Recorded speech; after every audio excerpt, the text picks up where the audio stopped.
Muzeu Louvre në Paris, më i vizituari në botë, u mbyll të hënën pasi punonjësit e tij hynë në grevë për të protestuar ndaj kushteve të punës, duke i dhënë një goditje tjetër atraksionit historik pas grabitjes së ndodhur në tetor. Një nga sindikatat e punëtorëve bëri të ditur se numri grevistëve që braktisën punën ditën e hënë ishte 400 njësi.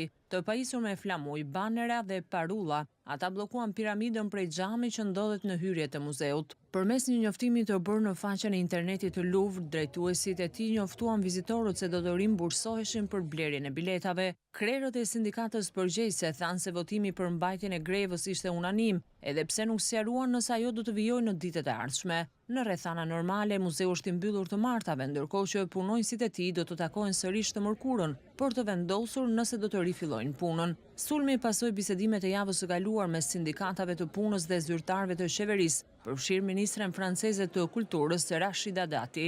Në përfundim të tyre, sindikalistët deklaruan se negociatat nuk i kishin dhënë zgjidhje shqetësimit të tyre për pagat e punonjësve të muzeut, që pret çdo vit miliona vizitor. Për punonjësit, vjedhja e muajit tetor e kryer në mes të ditës ishte pasojë e shqetësimeve të tyre se mungesa e stafit dhe kushtet e dobta të sigurisë po e bënin Louvrin të cënueshëm. Që prej atëherë policia franceze arrestoi thuajse të gjithë anëtarët e grupit që kryen grabitjen, por nuk ka rikuperuar asnjë prej bijuterive të vjedhura me vlerë 88 milion euro.